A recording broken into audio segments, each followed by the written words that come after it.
Bakunzi ba HUMURA TV n'umunezero kandi gusubira guhura namwe ngo tuganire ijambo ry'Imana. Ariko imbere ko dutangura kuganira reka dusenge.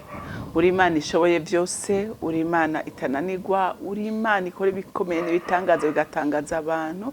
Mukunzi mwiza, turakwizeye n'ubu byo tubona n'ibyo tubonesha amaso yacu mwami, n'ukuri ntibiduteye ubwoba ko tuzi neza ko we iyo uvuze riraba n'ibyo utegetse rirakomera, kuko we nta na kimwe kigihunyuza. Mukunzi mwiza, ndagushimiye ko n'ijambo tugiye kuganira rizogira imbaraga ku bantu mwami Imana zo kubakomeza no kubashigikira mu ntambara zose barimo.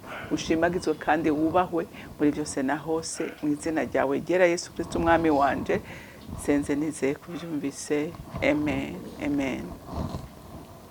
Rero jambo Imana impaye kuganira namwe ni jambo rivuga ngo Imana ntayitorindira umuntu. Haleluya, haleluya.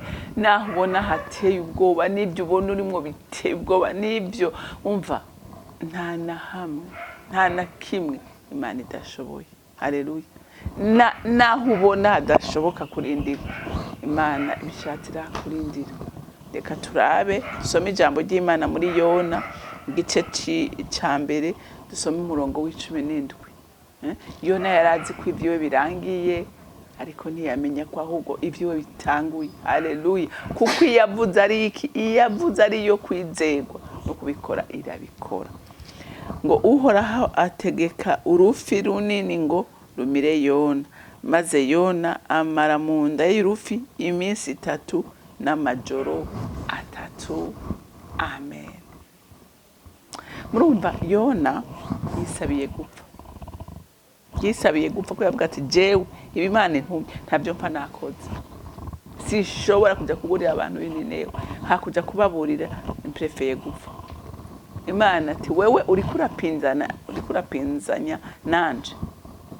Ngo ikitegeka igifi kinini irakibwira atasama. Wewe urahinduka inzu ya Yona maramwo iminsi 3. Ntabe nuwaye. Amazi nta mutware. Ati wewe niwe ntegetse, urabuburiri, urabinzu uraba byose. Urufi rurasama ruramumira. Ruva. Uyumvire, gerageza wishire mu mutwe, yumvire kuba mu rufi iminsi 3 n'amajoro 3. Ndabasabye umwe wese agerageze yimvire ibyo bintu. Yona murumva yuko yagize ubwoba. Yoba yaragize ubwoba, aravuga ati Imana ibidimo nibiki. Imana imurindira mu mpatane z'urupfu, ahantu bundi atabuzima bwari kuba buhari, ahantu bitashoboka kwabaho, Imana imurindiranye. Haleluya. Bantu b'Imana, iyo uri kumuhamagaro, w'Imana, biragoye kuva, biragoye ko utawushikamo, biragoye cyane gose.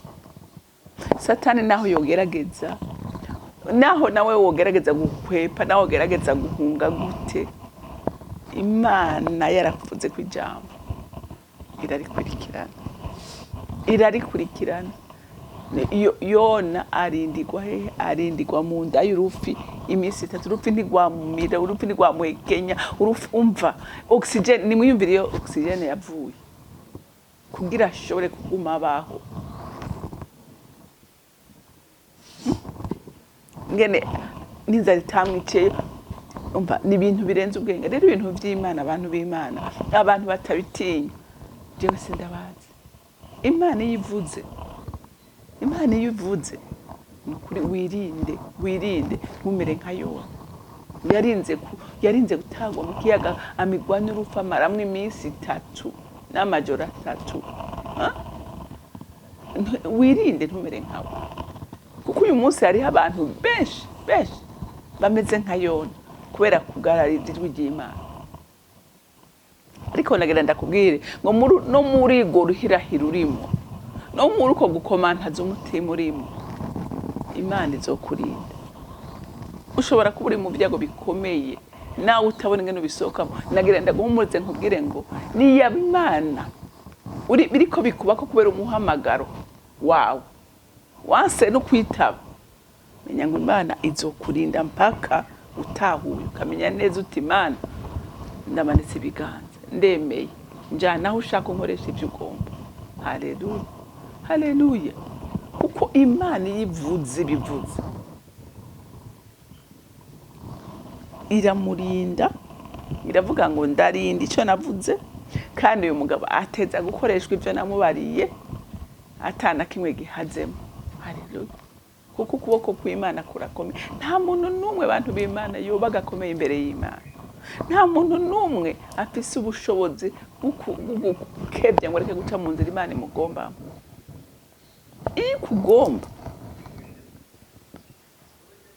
Ikugomba ntawe yikwepera, kandi nta nico gutwara. Be murazi yuko kandi nawe ashaka kubicago mu bantu kubera wewe hari isezerano riri kuri wewe, abandi bose bagapfa bwawe ugasigara kubera Imana irindi icyo yavuze, icyo yakuremeye kugira ngo ushobore kugishitsa. Abantu benshi tumaze kumva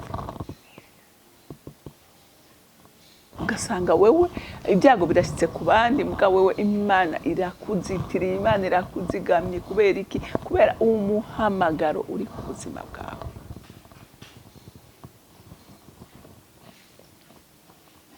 Rero icyo no gusaba ni kimwe, wowe uri kuranyumva nagira ndakubwire ngo aho uri hose ibyo urimo byose Imana izobikurindiramo kuko hari icyo yakuvuzeko, kandi icyo naco Imana ntiyemera kugitakaza. Oya, ntiyemera kugitakaza. Yoca inzira, umva yakoze igitangaza kitabaho ubundi, bisigura ngo Imana nta kintu na kimwe yaremye kitamwumvira.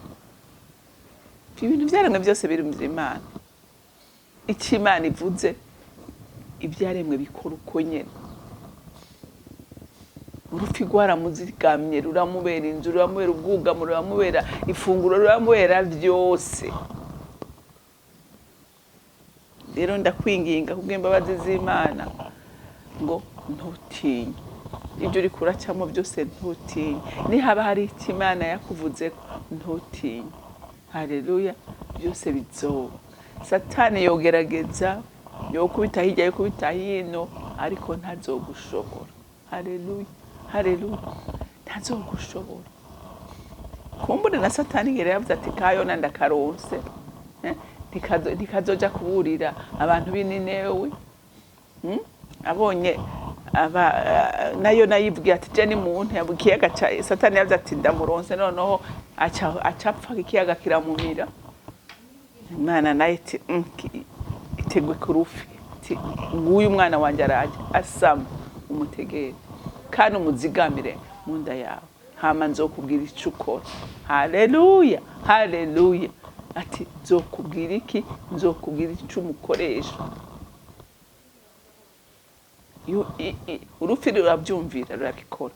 Rero ntagira ndagutera intege nkubwira ngo wewe uri ku muhamagaro reka kugarariza, kandi ikindi naco uko bimeze kose ibirimo byose Imana irabikurindiramwo. Ushika ugize iki? Ushika wemeye uhaguruke ukora icyo Imana yagutegetse gukora. Imana yo mwijuru rero ibampezagirire, mbwira umunsi mwiza. Uri Imana itananirwa, uri Imana itabura inzira, uri Imana itabura kubigenza. We watabariye Yona mu nda y'urufi, Mwami Imana natwe turizera ko ibyo watuvuze ko byose nta kintu nakimwe kitazoshika. Naho umwasi wagerageza kutugwanya ntazodushobora, ko tufumbaswe n'ukuboko gukomeye kwisumba byose. Mana ndagushimiye kandi ndakuri nahaje, icubahiro gikomeze kuba icawe mu izina ryawe gera Yesu Kristo umwami wanje. Senze nizeye kuvyumvise. Amen, amen.